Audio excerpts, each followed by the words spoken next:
Hello, welcome to the next session. और आज हम बात करने वाले हैं कोविड वैक्सीन के बारे में। कोविड वैक्सीन अब अवेलेबल हो गई है। मार्च 1 से कोविड वैक्सीन के लिए एल्डरली इंडिविजुअल्स और 45 इयर्स के अबव इंडिविजुअल्स जिनको कोमॉर्बिडिटीज़ हैं उनको इनवाइट किया गया है टू अंडरगो वैक्सीनेशन। हम अभी बात करेंगे कि कौन कौन इस वैक्सीन को ले सकता है, क्या ये आपके लिए और आपकी फैमिली के लिए लेना अलाउड है, इंडिकेटेड है। देखिए, वैक्सीन के बारे में हम सब जानते हैं कि इसकी कितनी रिक्वायरमेंट है और वैक्सीन से होने वाले साइड इफ़ेक्ट्स काफ़ी मिनिमल हैं एज़ कम्पेयर टू वैक्सीन ना लेकर कोविड इन्फेक्शन का रिस्क, राइट। सो जो ऐसे इंडिविजुअल्स हैं जिनको ऑलरेडी मेडिकल कंडीशंस है उनके लिए वैक्सीनेशन और भी ज़्यादा इम्पॉर्टेंट हो जाता है, बिकॉज अगर उनको कोविड इन्फेक्शन सिवियर फॉर्म में हो जाता है then that will prove more problematic.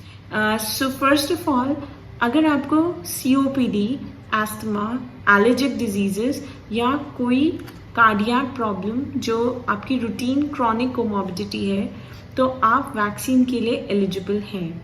It is not a Contra indication for taking vaccine. Vaccine का कॉन्ट्रा इंडिकेशन दो मेन पॉपुलेशंस हैं। पहला, जिनको बहुत ही ज़्यादा सिवियर एलर्जिक रिएक्शन जिसे कि हम एनाफिलैक्सिस बोलते हैं, वो किसी भी दवाई, वैक्सीन या किसी भी प्रोडक्ट से हो चुका हो।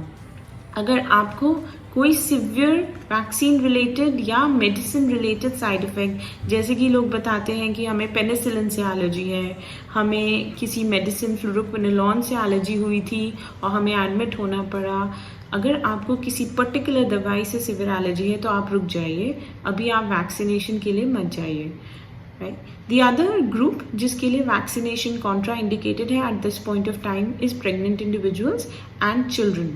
सो प्रेगनेंसी में अभी इसके इफेक्ट्स को स्टडी नहीं किया गया है। प्रेग्नेंट लेडीज में वैक्सीनेशन नहीं दिया जाएगा। For those who are planning to get pregnant और they are unsure whether they may be pregnant, they should avoid taking the vaccine. Again, the group which has been opened up by the government will not include most of these individuals, so we do not have to worry about it right now. But once it rolls out in the later halves and the later stages of vaccination, this may be your consideration. बच्चों में भी अभी trials पूरे नहीं हुए हैं, सो बच्चे eligible नहीं रहेंगे। सो अभी as soon as the government opens up its registration, आप जब आरोग्य सेतु ऐप के थ्रू या गवर्नमेंट के पोर्टल के थ्रू कोविन सेक्शन में अपने आप को रजिस्टर कराते हैं तो कुछ बातों का ख्याल रखिए। अगर आपको ब्लड प्रेशर है, डायबिटीज़ है, तो मेक श्योर कि ये दोनों चीज़ें कंट्रोल में हो।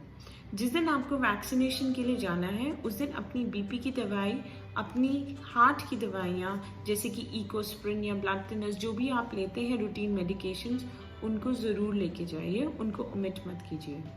वो ग्रुप ऑफ इंडिविजुअल्स जिनको ब्लीडिंग टेंडेंसीज हैं, ब्लीडिंग डिसऑर्डर्स हैं, प्लेटलेट लो रहता है, थ्रोम्बोसाइटोपिनिया है, जिनको बोन मैरो रिसिपिएंट्स हैं या जो स्ट्रॉन्ग कैंसर थेरेपी पे हैं, HIV पेशेंट्स हैं, वो वैक्सीनेशन के लिए ना जाएं जब तक कि आप अपने ट्रीटिंग डॉक्टर से कंसेंट नहीं ले लेते हैं।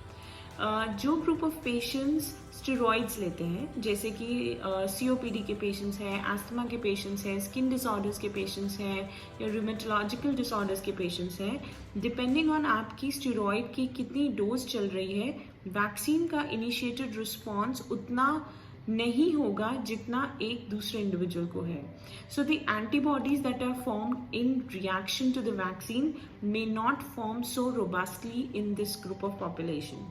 अगेन, इट इज़ एडवाइजेबल कि अगर आप higher dose of these medications पे हैं, इम्यूनो मॉड्यूलेटर्स पे हैं, एजाथायोप्रीन, HCQ जैसी दवाइयों पे हैं, तो आप अपने ट्रीटिंग डॉक्टर से पहले बात कर लें कि आपकी जो दवाई की डोजेज है उस हिसाब से क्या वैक्सीनेशन आपको अभी लेना चाहिए या नहीं।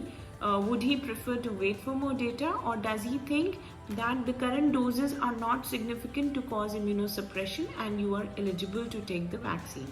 So this is very very important because एक बहुत ही बड़ा subgroup of patients है जो लंग में, अगर मैं बात करूँ लंग डिसऑर्डर्स में, जिनको इंटरस्टिशियल लंग डिजीज़ है या एस्मा है या COPD है, एंड जो रूमेटोलॉजिकल डिसऑर्डर्स के लिए ट्रीटमेंट ले रहे हैं वो रेगुलरली रूटीन में कुछ इम्यूनोसप्रेसेंट्स लेते हैं। सो आप अपनी अगर दवाइयों में ये दवाइयाँ इंक्लूडेड हैं तो आप पहले अपने डॉक्टर से बात कर लीजिए। अब आते हैं वैक्सीन से रिलेटेड साइड इफेक्ट्स में आप क्या एक्सपेक्ट करें and is there anything that you can do to get rid of these side effects. So today I am going to talk about the fact sheet that has been released by Covishield vaccine manufacturers. मैं अभी Covaxin की जो reported side effect profile है मैं उसकी बात नहीं कर रही हूँ, although they are quite similar, yet आज हम इसके बारे में बात कर रहे हैं। सो इस वैक्सीन को लेने वाले रेसिपिएंट्स में अ कॉमन साइड इफेक्ट जो कि more than 1 in 10 people taking the vaccine में रिपोर्टेड है, उसमें है fever, pen at the site of injection, थोड़ी सी फटीग, टायर्डनेस, वीकनेस। ये चीज़ काफ़ी कॉमनली रिपोर्टेड है। जो फैक्ट शीट रिलीज की गई है बाय द कंपनी उसके हिसाब से this is occurring in more than 1 in 10 people.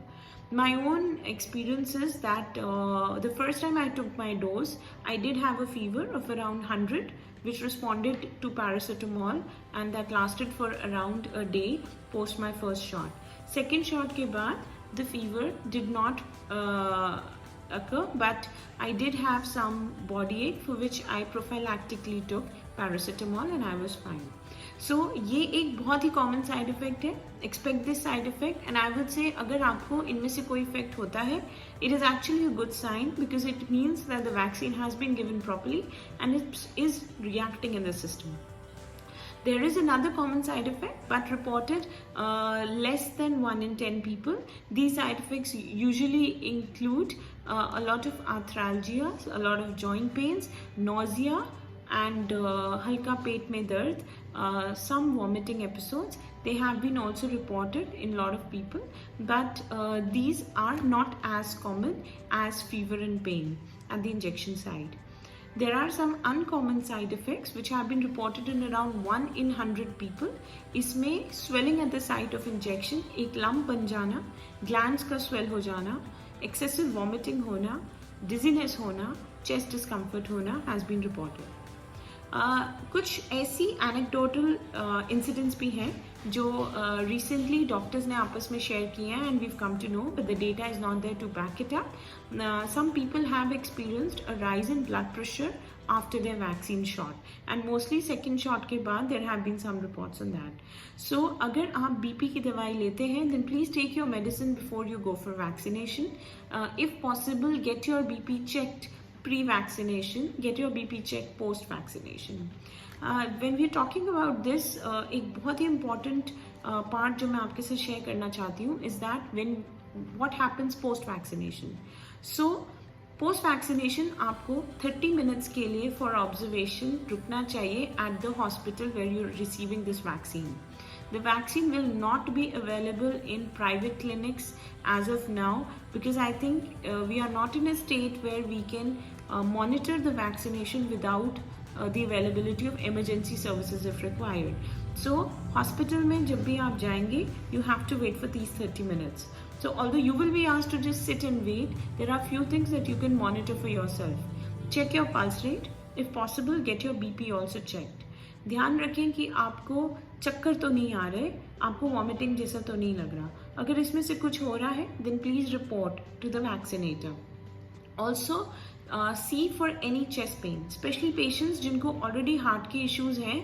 अगर आपको चेस्ट में थोड़ा डिस्कम्फर्ट होता है which you feel is unusual, please report that immediately to the vaccinator और योर ट्रीटिंग डॉक्टर। यूजुअली जो वैक्सीन से रिलेटेड साइड इफेक्ट्स होते हैं वो ज़्यादातर अगले मैक्सिमम 2 to 3 days के अंदर पता चल जाते हैं और within a week at the most.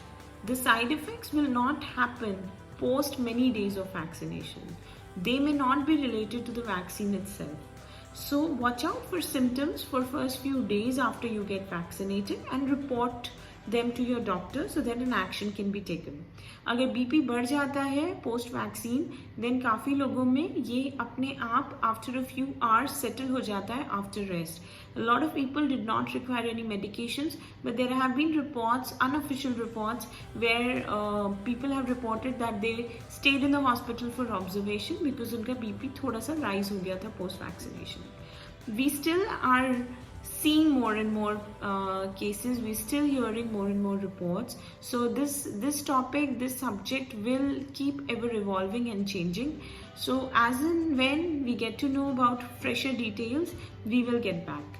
But as of now, almost everybody is eligible for vaccine except some special groups, and you can safely take the vaccine because the risks of getting a vaccine related adverse event is much less than a risk of developing coronavirus infection. Stay healthy, stay safe, and I will update you about the other vaccine also, and if there are any specific contraindications as and when they appear. Thank you.